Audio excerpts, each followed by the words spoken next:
हाय प्यारे साथियों, कैसे हैं आप सभी। आशा करता हूँ अच्छे होंगे और अच्छे से पढ़ाई भी कर रहे होंगे। दोस्तों, आज हम आप सबके समक्ष यूथ कंपटीशन टाइम का जो पूरा सवाल पेपर देख रहे हैं उसका दूसरा भाग आदिकाल से संबंधित दूसरा वीडियो लेके आए हैं। हम आदिकाल से संबंधित एक वीडियो में 30 क्वेश्चन देखा था। आज हम उससे आगे से देखेंगे, क्वेश्चन नंबर 1 से देखेंगे। ठीक है दोस्तों, क्वेश्चन नंबर 31 से देखेंगे। यदि मेरा वीडियो आप सभी लोगों को अच्छा लगे तो लाइक करें और सब्सक्राइब करें। दोस्तों, आप सबको एक चीज और बता दें, हम सोच रहे हैं कि तुलसीदास कबीर जो महत्वपूर्ण कवि हैं उनसे संबंधित एक स्पेशल वीडियो बनाया जाए। ठीक दोस्तों, अलग अलग लेखकों पर। ठीक दोस्तों, यदि आप लोग चाहते हैं तो बनाए, तो आप लोग मुझे कमेंट करके बताएं हम किस लेखक पर सर्वप्रथम एक वीडियो बनाएं। ठीक दोस्तों, चलिए देर न करते हुए शुरू करते हैं क्वेश्चन नंबर 31 से। यदि मेरा वीडियो आप सभी लोगों को अच्छा लगे तो लाइक करें और सब्सक्राइब करें। क्वेश्चन नंबर दोस्तों 31 है, निम्नलिखित में से कौन सी रचना एक है जो वह शिलांकित है। दोस्तों बताइए कौन सी रचना है वो जो वह शिलांकित है। तो वड रत्नाकर है, बसंत विलास है, उक्त व्यक्त प्रकरण है या फिर राउलवेल है। दोस्तों वह रचना है राउलवेल। ठीक दोस्तों, राउलवेल रचना जो है वह शिलांकित है। ठीक दोस्तों, इसकी हम दोस्तों व्याख्या देख लेते हैं। राउलवेल रचना दोस्तों शिलांकित है। इसकी रचना रोड़ा नामक कवि ने की थी। यह रचना दोस्तों 10वीं से 11वीं शताब्दी के मध्य में हुआ था दोस्तों। ठीक है, यह गद्य पद्य मिश्रित चंपू काव्य। ठीक दोस्तों, क्या है चंपू काव्य। चंपू काव्य के अंतर्गत दोस्तों गद्य और पद्य दोनों सम्मिलित होते हैं। ठीक दोस्तों, नखशिख वर्णन की जो श्रृंगार परंपरा का जो दोस्तों प्रारंभ होता है वह दोस्तों राउलवेल से ही होता है। ठीक दोस्तों, वर रत्नाकर मैथिल हिंदी में रचित ज्योतिश्वर ठाकुर की रचना। क्या दोस्तों, वर रत्नाकर जो है वह ज्योतिश्वर ठाकुर की रचना है जो मैथिल हिंदी में लिखा गया है। ठीक दोस्तों, इसके अलावा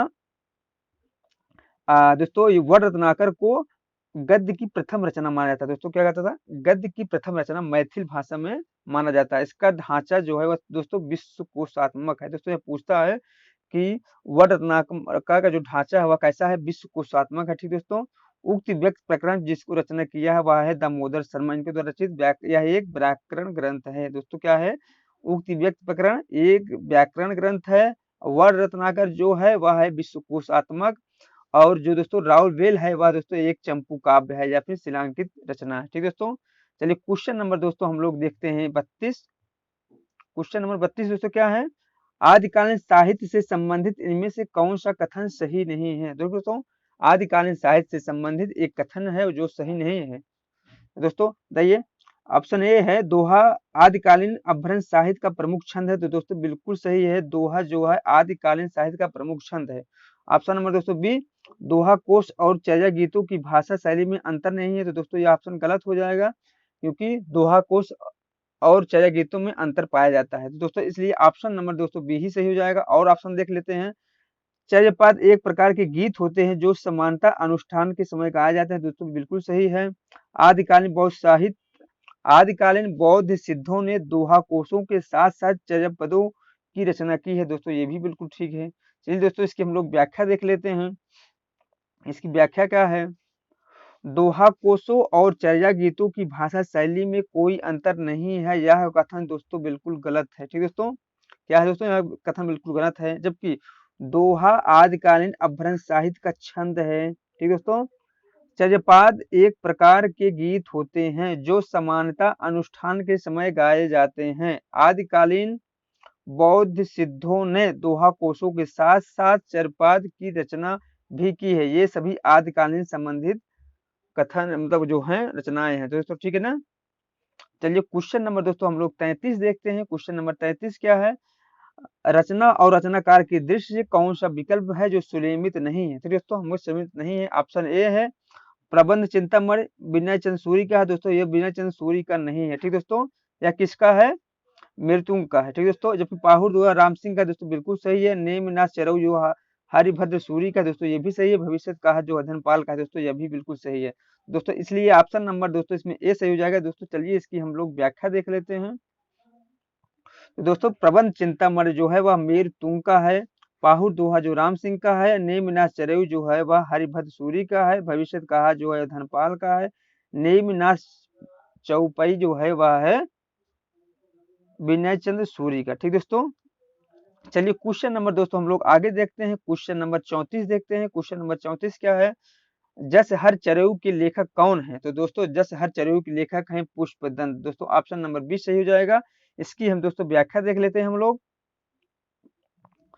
जस हर चरयु के लेखक पुष्पदंत है। इनकी अन्य जो रचनाएं वह है क्या क्या है, महापुराण है, नय कुमार चरयु है। महापुराण में 63 महापुरुषों के जीवन का चरित्र वर्णन किया गया है। ठीक दोस्तों, अब पुष्पदंत को हिंदी का भवभूत कहा जाता है। ठीक दोस्तों, अन्य जो लेखक है उनकी जो रचनाएं हैं वो क्या है, पुष्प स्वयं शंभू का क्या है, पयमचरई है, धनपाल का क्या है, भविष्य कहा है, अब्दुल रहमान का क्या है, वह है संदेश राशक। ठीक दोस्तों, चलिए क्वेश्चन नंबर दोस्तों हम लोग 35 देख लेते हैं। दब्द सहाव प्यास नामक अपभ्रंश में लिखित ग्रंथ की रचना किसने की है? दोस्तों इसकी रचना की है देवसेन ने। ठीक दोस्तों, किसने की है, देवसेन ने की है। चलिए दोस्तों इसकी हम लोग व्याख्या देख लेते हैं। इसकी व्याख्या क्या है, दब सहाव प्यास नामक अपभ्रंश में लिखित ग्रंथ की रचना जो है वह देवसेन, जिसे मल्लाई धवल भी नाम से पुकारते हैं। ठीक दोस्तों, देवसेन ने 933 ईस्वी में श्रावकाचार की रचना की थी। श्रावकाचार में 250 दोहे हैं। श्रावका धर्म का प्रतिपादन किया। देवसेन के अन्य जो ग्रंथ वह क्या है, नय चक्र है, दर्शन साल है, भाव संग्रह है, तत्वसार है। ठीक दोस्तों, चलिए दोस्तों क्वेश्चन नंबर दोस्तों हम लोग आगे देखते हैं। क्वेश्चन नंबर 36 देखते हैं। संदेश राशक किस प्रकार का काव्य है? तो दोस्तों संदेश राशक जो है वह खंड काव्य है। क्या दोस्तों, क्या है, खंड काव्य है। चलिए दोस्तों हम लोग इसकी व्याख्या देख लेते हैं। संदेश राशक जो है वह अब्दुल रहमान रचित एक खंड काव्य है। यह काव्य कालिदास द्वारा रचित मेघदूत से कि दोस्तों इस प्रकार से क्या अनुवाद है या उनसे प्रेरित होकर ये लिखे हुए हैं। ठीक दोस्तों, रचनाकार ने इसका मंगलाचरण इस प्रकार किया जिसमें हिंदू और मुसलमान दोनों धर्मों के तत्व सम्मिश्रण है। तो ठीक दोस्तों, इसमें जो अब्दुल रहमान है इसमें हिंदू और मुस्लिम दोनों प्रकार के धर्मों को मिलाकर लिखा गया है। ठीक दोस्तों, चलिए क्वेश्चन नंबर दोस्तों हम लोग 37 देखते हैं। क्वेश्चन नंबर 37 क्या है, अलवार संतों की संख्या कितनी मानी जाती है? तो दोस्तों हम सभी लोग जानते हैं अलवार संतों की संख्या जो है वह 12 मानी जाती है। ऑप्शन नंबर दोस्तों 20 सही हो जाएगा। इसकी हम लोग व्याख्या देख लेते हैं। अलवार संतों की संख्या 12 मानी जाती है। अलवार जो थे वो कहाँ के थे, तमिल के कवि और संत थे जिनका समय 6ठी से 9वीं शताब्दी के बीच माना जाता है। इनके पदों का जो संग्रह है वह क्या कहलाता है, दिव्य प्रबंधम। दोस्तों यह क्वेश्चन पूछता है कि अलवार जो संत थे उनका जो पदों का संग्रह था वो किस नाम से जाना जाता है? तो दोस्तों वह है दिव्य प्रबंधम, और ये लोग 6ठी से 9वीं शताब्दी के बीच में आते हैं। चलिए क्वेश्चन नंबर दोस्तों हम लोग 38 देखते हैं। क्वेश्चन नंबर 38 क्या है, कैमास वध। कैमास वध किस ग्रंथ की प्रमुख घटना है? तो दोस्तों कैमास वध जो है वह पृथ्वीराज रासो की प्रमुख घटना है। ठीक दोस्तों, इसकी हम लोग व्याख्या देख लेते हैं। कैमास वध पृथ्वीराज रासो की एक प्रमुख घटना है। पृथ्वीराज रासो ग्रंथ के जो रचनाकार वह कौन है, चंद्रबरदई है। दोस्तों हम सभी लोग जानते हैं। बीसल देव रासो को जो रचनाकार है वह है नरपत नाल। कुमार रासो को जो रचनाकार है वह है दलपत विजय। परमाल रासो को जो रचनाकार है वह है जगनिक। दोस्तों हम लोग इसमें इतना रट लेंगे कि हम लोगों को एकदम याद हो जाएगा। बस आप लोग थोड़ा ध्यान दीजिए। ठीक दोस्तों, चलिए क्वेश्चन नंबर दोस्तों हम लोग देखते हैं 39। क्वेश्चन नंबर 39 क्या है, अपभ्रंश भाषा में लिखित रामचरित कौन सा है? दोस्तों अपभ्रंश भाषा में कौन सी रचना लिखित है जो रामचरित से संबंधित है? दोस्तों वह क्या है, पौमचरु। किसके द्वारा लिखा गया है, स्वयं शंभू के द्वारा। ठीक दोस्तों, चलिए दोस्तों हम लोग इसकी व्याख्या देख लेते हैं। अपभ्रंश भाषा में रचित रामचरित पौमचरयु है। ठीक दोस्तों, क्या है, पौमचरयु। पौमचरयु ग्रंथ की रचनाकार जो है वह है स्वयं शंभू। इनका जो अन्य रचना है किसका, स्वयं शंभू का, वह क्या है, ऋटमेण चरयु स्वयं शंभु छंद। ठीक दोस्तों, क्या है, ऋटमेण चरयु और स्वयं शंभु छंद। स्वयं शंभु को अपभ्रंश का वाल्मीकि तथा व्यास। दोस्तों स्वयं शंभु को अपभ्रंश का वाल्मीकि और व्यास भी कहा जाता है। स्वयं शंभु के पौमचरयु को उनके पुत्र त्रिभुवन ने पूरा किया था। तो दोस्तों पौमचरयु को स्वयं शंभु ने पूरा नहीं किया था, उनके पुत्र त्रिभुवन ने पूरा किया था। जबकि रामायण के रचयिता महर्षि वाल्मीकि, दोस्तों कौन, रामायण के जो रचनाकार है वह कौन है, महर्षि वाल्मीकि है। जबकि रामचंद्रिका के रचनाकार जो कौन है, केशव दास है। ठीक दोस्तों, अब महापुराण के रचयिता जो है वह किसका है, पुष्पदंत का है दोस्तों, हम लोग सभी जानते ही हैं। चलिए क्वेश्चन नंबर दोस्तों हम लोग 40 देख लेते हैं। क्वेश्चन नंबर 40 क्या है, पुस्तक जल्लड़ हथ दे चल गर्जन नृप काज, इस पंक्ति में किस पुस्तक के बारे में संकेत है। तो दोस्तों हम सभी लोग जानते हैं यह पुस्तक जो है पृथ्वीराज रासो से संबंधित है, जिसकी रचना चंद ने किया था। ठीक दोस्तों, किसने किया था, चंद ने किया था। चलिए दोस्तों इसको हम लोग व्याख्या देख लेते हैं। उपयुक्त पंक्ति पृथ्वी रासो के बारे में संकेत किया गया। ठीक दोस्तों, यह चंद के पुत्र जल्लड़ ने पूर्ण किया। दोस्तों इसका जो पृथ्वी रासो है इसको चंद के पुत्र जल्लड़ ने पूर्ण किया था दोस्तों। ठीक है, आचार्य रामचंद्र शुक्ल ने पृथ्वी रासो को हिंदी का प्रथम महाकाव्य, चंद को हिंदी का प्रथम कवि माना है। चलिए क्वेश्चन नंबर दोस्तों हम लोग 41 देख लेते हैं। 41 क्या है क्वेश्चन, पृथ्वीराज रासो की भाषा क्या है। तो दोस्तों पृथ्वीराज रासो की जो भाषा वह है डिंगल। ठीक दोस्तों, इसके हम लोग व्याख्या देख लेते हैं। पृथ्वीराज रासो की भाषा डिंगल है। तो दोस्तों डिंगल क्या है, जिसके अंतर्गत दोस्तों अपभ्रंश और राजस्थानी मिलकर दोस्तों डिंगल बनते हैं, जबकि अपभ्रंश प्लस ब्रज भाषा मिलकर पिंगल बनते हैं। ठीक दोस्तों, अपभ्रंश प्लस ब्रज भाषा पिंगल और अपभ्रंश प्लस राजस्थानी भाषा डिंगल कहलाते हैं। ठीक दोस्तों, चलिए क्वेश्चन नंबर दोस्तों हम लोग 42 देख लेते हैं। निम्नलिखित में से कौन सी रचना अपभ्रंश के प्रभाव से मुक्त हिंदी की रचना मानी जाती है। इनमें से एक कौन सी रचना है जो अपभ्रंश के प्रभाव से मुक्त हिंदी की रचना मानी जाती है। तो दोस्तों वह है बीसल देव रासो। ठीक दोस्तों, क्या है, बीसल देव रासे है। इसकी हम लोग व्याख्या देख लेते हैं। बीसल देव रासो अपभ्रंश के प्रभाव से मुक्त हिंदी की रचना मानी जाती है। इसकी जो रचनाकार है वह है नरपत नाल, जिन्होंने 1212 ईस्वी में यह रचित एक सिंगारिक रचना है। दोस्तों यह क्या है, एक सिंगारिक रचना है। हिंदी मतलब हिंदी में सर्वप्रथम 12 मासा का वर्णन बीसल देव रासो में मिलता है। ठीक दोस्तों, चलिए क्वेश्चन नंबर दोस्तों हम लोग 43 देखते हैं। क्वेश्चन नंबर 43 क्या है, पंडित साल सत्य भखड़ई देहई बुद्धि बसंत न जाड़ई। ठीक दोस्तों, क्या, देहई बुद्धि बसंत न जाड़ई। ये जो पंक्ति है दोस्तों वह किसकी है, विद्यापति की है, मुंज की है, पुष्पदंत की है या फिर सरहपाद की है। तो दोस्तों यह पंक्ति जो है सरहपाद की, ऑप्शन नंबर दोस्तों डी से हो जाएगा। इसकी हम व्याख्या देख लेते हैं।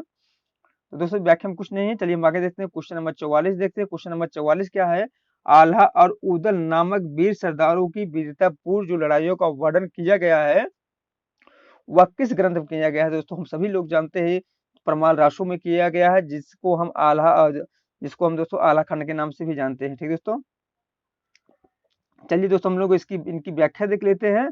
आल्हा उदल नामक वीर सरदारों की वीरतापूर्ण लड़ाइयों का वर्णन जगनीकृत आदिकालीन जो रचना है परमाल रासो में की गई है। आल्हा छंद में लिखे जाने, दोस्तों यह किस छंद में लिखा गया है। तो दोस्तों यह आल्हा छंद में लिखा गया है, जिसके कारण इसे आल्हा खंड भी कहा जाता है, आल्हा खंड के नाम से भी पुकारा जाता है।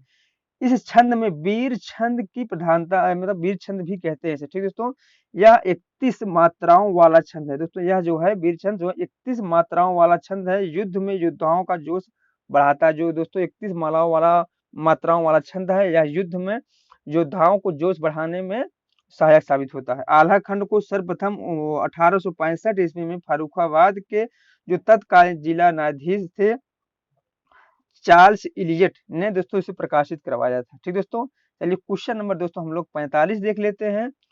डॉक्टर राम कुमार वर्मा ने अपने इतिहास ग्रंथ हिंदी साहित्य का आलोचनात्मक इतिहास, ठीक दोस्तों, राम कुमार वर्मा का कौन सा ग्रंथ है, हिंदी साहित्य का आलोचनात्मक इतिहास, हिंदी का प्रथम कवि किसे माना है। तो दोस्तों हम सभी लोग जानते हैं राम कुमार वर्मा ने हिंदी साहित्य का जो प्रथम कवि माना है वो माने स्वयं शंभू को। ठीक दोस्तों, इसकी अब दोस्तों हम लोग व्याख्या देख लेते हैं। डॉक्टर राम कुमार वर्मा ने अपने इतिहास ग्रंथ हिंदी साहित्य का आलोचनात्मक इतिहास में हिंदी का प्रथम कवि स्वयं शंभू को माना है, जबकि सरहपा को राहुल संकीर्तन ने हिंदी का प्रथम कवि माना है। ठीक दोस्तों, समानता सरहपा को ही हिंदी का प्रथम कवि माना जाता है। ठीक दोस्तों, समानता सभी विद्वानों जो सर्वाधिक मत है वो सरहपा पे हैं, जिनको हिंदी का प्रथम कवि स्वीकार करते हैं। ठीक दोस्तों, चलिए क्वेश्चन नंबर दोस्तों हम लोग 46 देख लेते हैं। क्वेश्चन नंबर 46 है, नाथ साहित्य के दोस्तों नाथ साहित्य के आरंभकर्ता कौन माने जाते हैं। दोस्तों हम सभी लोग जानते हैं कि नाथ साहित्य के आरंभकर्ता गोरखनाथ माने जाते हैं। ठीक दोस्तों, कौन माने जाते हैं? गोरखनाथ माने जाते हैं। ऑप्शन नंबर दोस्तों सी सही हो जाएगा। इसकी हम लोग दोस्तों व्याख्या देख लेते हैं। नाथ साहित्य के आरंभकर्ता मच्छेंद्र नाथ के जो शिष्य थे वो कौन थे? गोरखनाथ। गोरखनाथ गुरु क्या नाम था? मच्छेंद्र नाथ, जिसे मच्छंदर नाथ भी कहा जाता था। ठीक दोस्तों, यह हठ यह हठ योग साधना की स्थापना पर आधारित पंथ है। ठीक दोस्तों, यह जो पंथ है वह हठ योग की साधना पर आधारित है। शिव इस संप्रदाय के आराध्य देव हैं। कौन आराध्य देव है दोस्तों? गोरख संप्रदाय के तो दोस्तों शिव है। ठीक दोस्तों, नाथ साहित्य के जो आराध्य देव है शिव माने जाते हैं। चलिए दोस्तों, क्वेश्चन नंबर दोस्तों हम लोग 47 देखते हैं। क्वेश्चन नंबर 47 है, हिंदी का प्रथम महाकाव्य किसे माना जाता है? दोस्तों हिंदी का प्रथम महाकाव्य दोस्तों पृथ्वीराज रासो को माना जाता है, हम सभी लोग जानते हैं। इसकी हम दोस्तों व्याख्या देख लेते हैं। पृथ्वीराज रासो को हिंदी का प्रथम काव्य महाकाव्य माना जाता है। यह एक आदिकालीन रचना है जिसके रचयिता चंद्रबरदई हैं। कुमार रासो एवं बीसल देव रासो जो यह भी एक आदिकालीन रचना है जिसे दलपत विजय और नारपत नाल जिसकी रचनाकार है। जबकि कमानी की रचनाकार कौन है? जयशंकर प्रसाद। जयशंकर प्रसाद जो है छायावादी कवि हैं। ठीक दोस्तों, चलिए क्वेश्चन नंबर दोस्तों हम लोग 48 देखते हैं। क्वेश्चन नंबर 48 क्या है? प्रत्येक देश का साहित्य वहां की जनता की चित्तवृत्ति का संचित प्रतिबिंब है। दोस्तों यह जो पंक्ति है जो दोस्तों बहुत बार पूछा जाता है वह किसका है? तो आचार्य रामचंद्र शुक्ल का है। दोस्तों हम इसको अभी तक कई बार देख चुके हैं, तो दोस्तों आप सबको पता ही होगा। ठीक दोस्तों, इसकी हम व्याख्या देख लेते हैं। प्रत्येक देश का साहित्य वहां की जनता की चित्तवृत्ति का संचित प्रतिबिंब है। यह जो कथन है रामचंद्र शुक्ल का है। महावीर प्रसाद द्विवेदी का साहित्य एवं कविता के संबंध में अलग अलग कथन। साहित्य के संबंध में क्या कथन है? साहित्य समाज का दर्पण है। जबकि कविता के संबंध में क्या कथन है? अंतःकरण की वृत्तियों के चित्र का नाम कविता है। ठीक दोस्तों, किसका है? महावीर प्रसाद द्विवेदी का मानना है। चलिए क्वेश्चन नंबर दोस्तों हम लोग आगे देखते हैं। क्वेश्चन नंबर 49 देखते हैं। आध्यात्मिक रंग के चश्मे आजकल बहुत सस्ते हो गए हैं, जिन्हें चढ़ाकर जैसे कुछ लोगों ने गीत गोविंद के पदों को आध्यात्मिकता संकेत बताया है, वैसे ही इन पदों को भी दोस्तों यह किनके पदों की तुलना आचार्य रामचंद्र शुक्ल ने की है? दोस्तों किनके पदों की तुलना आचार्य रामचंद्र शुक्ल ने की है? तो दोस्तों की है विद्यापति के। तो दोस्तों किसके? विद्यापति के। दोस्तों इसकी हम लोग व्याख्या देख लेते हैं। आध्यात्मिक रंग चश्मे आजकल बहुत सस्ते हो गए, जिन्हें चढ़ाकर जैसे कुछ लोगों ने गीत गोविंद की पदों को आध्यात्मिक संकेत बताया है, वैसे ही विद्यापति ने इन पदों को भी दोस्तों यह जो कथन आचार्य रामचंद्र शुक्ल का है। ठीक दोस्तों, चलिए क्वेश्चन नंबर दोस्तों हम लोग 50 देख लेते हैं। देसिल बेन सब जन मिठा किस भाषा की काव्य पंक्ति है? तो दोस्तों यह देसी भाषा की काव्य पंक्ति है। ठीक दोस्तों, किस भाषा की? देसी भाषा के। दोस्तों हम लोग इसकी व्याख्या देख लेते हैं। देसिल बेन सब जन मिठा देसी भाषा अर्थात मैथिल भाषा की पंक्ति है। ठीक दोस्तों, विद्यापति की प्रमुख जो पदावली दोस्तों प्रमुख जो रचना है जो ज्यादा फेमस है इनकी वह है पदावली, जो मैथिल भाषा में लिखा गया है, जिसके कारण इन्हें मैथिल कोकिल कहा जाता है। ठीक दोस्तों, इनकी जो अन्य रचना है वह क्या है? कीर्तिलता और कीर्तिपताका, जो अवहट्ट भाषा में लिखा गया है। ठीक दोस्तों, चलिए क्वेश्चन नंबर दोस्तों हम लोग 51 देख लेते हैं। गोरी सोए सेज पर मुख पर डारे केस। दोस्तों यह जो पंक्ति है वह किसकी है? दोस्तों यह जो पंक्ति है वह है अमीर खुसरो की। ठीक दोस्तों, किसकी है? अमीर खुसरो की। इसकी दोस्तों हम लोग व्याख्या देख लेते हैं। गोरी सोवे सेज पर मुख पर डारे केस, यह जो पंक्ति है अमीर खुसरो ने अपने गुरु निजामुद्दीन औलिया की मृत्यु पर लिखा था। तो दोस्तों अमीर खुसरो के गुरु का क्या नाम था? निजामुद्दीन औलिया दोस्तों। ठीक दोस्तों, चलिए क्वेश्चन नंबर दोस्तों हम लोग 52 देख लेते हैं। क्वेश्चन नंबर 52 क्या है? आदिकालीन किस कवि ने खड़ी बोली में रचना की है? तो दोस्तों आदिकालीन अमीर खुसरो जो हैं वह आदिकालीन कवि हैं जिन्होंने खड़ी बोली में सर्वप्रथम रचना की हुई है। ठीक दोस्तों, चलिए दोस्तों हम लोग इनकी व्याख्या देख लेते हैं। अमीर खुसरो आदिकाल के एकमात्र कवि हैं जिन्होंने खड़ी बोली में रचना की है। ठीक दोस्तों, अमीर खुसरो आदिकाल के एकमात्र कवि हैं जिन्होंने खड़ी बोली में रचना की। इनके अलावा किसी ने भी आदिकाल में खड़ी बोली में रचना नहीं की है। ठीक दोस्तों, अमीर खुसरो का वास्तविक नाम अबुल हसन था। ये निजामुद्दीन औलिया के शिष्य थे। अमीर खुसरो खड़ी बोली की आदि कवि कहे जाते हैं। इनकी जो रचनाएं हैं अन्य वह है खालिक बारी, पहेलिया, मुकरिया, दो सुखने, गजल। ठीक दोस्तों, चलिए क्वेश्चन नंबर दोस्तों हम लोग 53 देखते हैं। क्वेश्चन नंबर 53 क्या है? पृथ्वी राज रासो के रचयिता कौन है? दोस्तों हम सभी लोग जानते हैं पृथ्वी राज रासो के रचयिता हैं चंद्रबरदाई। ठीक दोस्तों, इसकी दोस्तों हम लोग व्याख्या देख लेते हैं। पृथ्वी राज रासो के रचयिता चंद्रबरदाई हैं। रामचंद्र शुक्ल के अनुसार चंद्रबरदाई हिंदी के महाकवि माने जाते हैं। पृथ्वी राज रासो को आचार्य रामचंद्र शुक्ल ने हिंदी का प्रथम महाकाव्य माना है। पृथ्वी राज रासो दोस्तों, तो दोस्तों यह महत्वपूर्ण है कि 69 अध्यायों में विभक्त किया गया है। क्या दोस्तों? पृथ्वी राज रासो, जबकि 18 छंदों का इसमें 18 विभिन्न छंदों का प्रयोग किया गया है। ठीक दोस्तों, जिसे एक महाकाव्य माना जाता है। दोस्तों चंद्रबरदाई को छप्पा जो छंद है वह विशेष रूप से इनका विशेषज्ञ माना जाता है। ठीक दोस्तों, इनको बहुत ही प्रिय था छप्पा छंद, जिसका प्रयोग अधिक से अधिक ज्यादातर इन्होंने पृथ्वी रासों में किया हुआ है। ठीक दोस्तों, चलिए क्वेश्चन नंबर दोस्तों हम लोग अब देखते हैं 54 देख लेते हैं। क्वेश्चन नंबर 54 क्या है? विद्यापति किसके दरबारी कवि थे? तो दोस्तों हम सभी लोग जानते हैं विद्यापति जो है वह कीर्ति सिंह के दरबारी कवि थे। ठीक दोस्तों, इसकी दोस्तों हम लोग व्याख्या देख लेते हैं। विद्यापति तिरहुत के राजा शिव सिंह और कीर्ति सिंह के दरबारी कवि थे। तो दोस्तों विद्यापति जो है वह शिव सिंह और कीर्ति सिंह दोनों के दरबारी कवि थे। ये आदिकालीन कवि है। दोस्तों विद्यापति जो है वह आदिकालीन कवि, इनके गुरु का नाम है पंडित हरि मिश्र। ठीक दोस्तों, विद्यापति के गुरु का क्या नाम था? हरि मिश्र। ये बिहार के दरभंगा जिले के विपसी नामक गांव के रहने वाले थे। इनकी जो प्रमुख रचना है वह क्या है? कीर्तलता, कीर्त पताका, शैव सर्वस्व सार, गंगा वाक्यावली, भूपक्रिमा, पुरुष परीक्षा पदावली। ठीक दोस्तों, पदावली मैथिल भाषा में रचित है। यह विद्यापति की प्रसिद्धि का कारण है। ठीक दोस्तों, विद्यापति की प्रसिद्धि के कारण क्या है दोस्तों?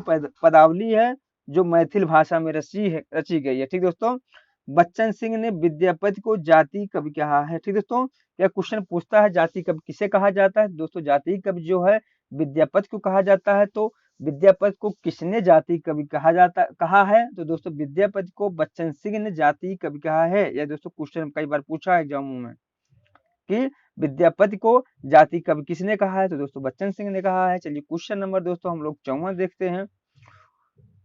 कौन सिद्धों तथा नाथों की सूची में उभयनिष्ठ है? मतलब दोनों में आता है। कौन है दोस्तों? तो दोस्तों वह है सरहपास, जो है नाथों में भी आते हैं और सिद्धों में भी आते हैं। ठीक दोस्तों हम इनको इनकी व्याख्या देख लेते हैं। सरहपा सिद्धों तथा नाथों की सूची में उभयनिष्ठ है। सरहपा को हिंदी का प्रथम कवि माना जाता है। ठीक दोस्तों, सरहपा को हिंदी का प्रथम कवि माना जाता है। किसने माना है? तो राहुल संकृत्यायन ने माना जाता है। सरहपा को जो अन्य नाम से जाना जाता है वो क्या है? सरोज ब्रज है, राहुल भद्र आदि नामों से भी इन्हें जाना जाता है। सिद्धों में सबसे पुराने सरहपाद हैं। इनके द्वारा लिखे गए 32 ग्रंथ बताए जाते हैं। ठीक दोस्तों, जिनमें दोहा कोश सबसे प्रसिद्ध है। इनकी प्रसिद्धि के कारण दोहा कोश ही माना जाता है। ठीक दोस्तों, किनके? सरहपा को। चलिए क्वेश्चन नंबर दोस्तों हम लोग देखते हैं 55। आल्हा खंड, दोस्तों आल्हा खंड नाम से प्रसिद्ध रचना कौन सी है? तो दोस्तों आल्हा खंड के नाम से प्रसिद्ध रचना कौन सी है? परमार रासो, जिसके रचनाकार है जगनिक। ठीक दोस्तों, जिसके रचनाकार है जगनिक, जो 1212 ईस्वी में रचा गया था। ये दोस्तों हम लोग इनकी व्याख्या देख लेते हैं। आल्हाखंड नाम से प्रसिद्ध रचना परमार रासो है।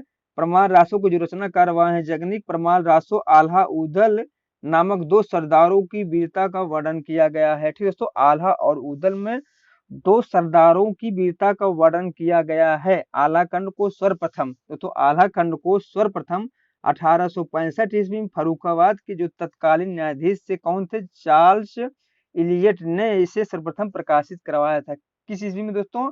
तो 1865 ईस्वी में। चलिए क्वेश्चन नंबर दोस्तों हम लोग 56 देखते हैं। क्वेश्चन नंबर 56 क्या है?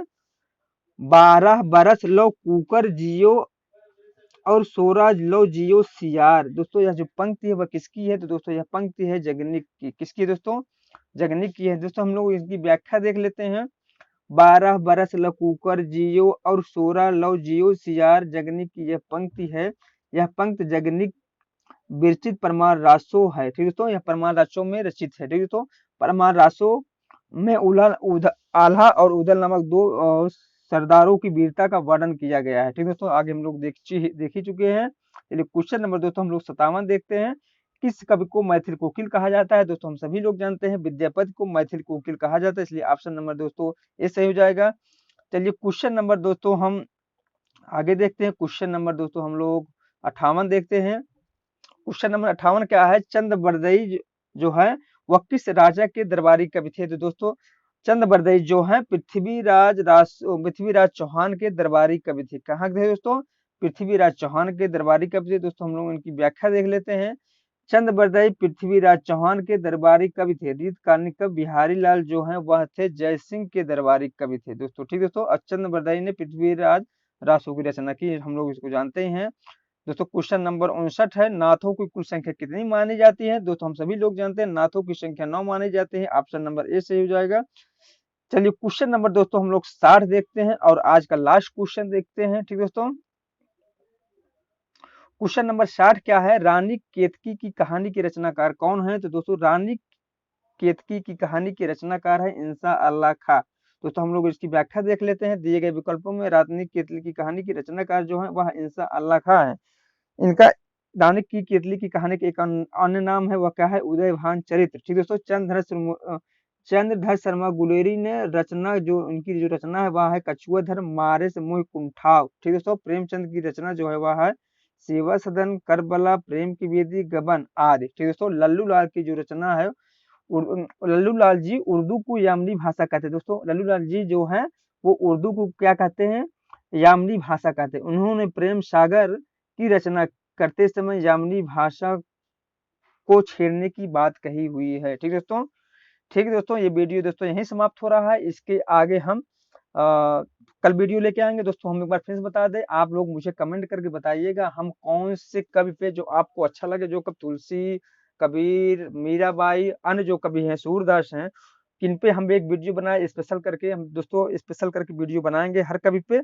तो आप हमें बताइए कि सर्वप्रथम हम किस पे वीडियो बनाए, तो हम उस पे कल वीडियो बना के लाएंगे एक टॉपिक लेके। ठीक दोस्तों, इसके आगे हम कल मिलेंगे। यदि मेरा वीडियो आप सभी लोगों को अच्छा लगा हो तो लाइक करें और सब्सक्राइब करें।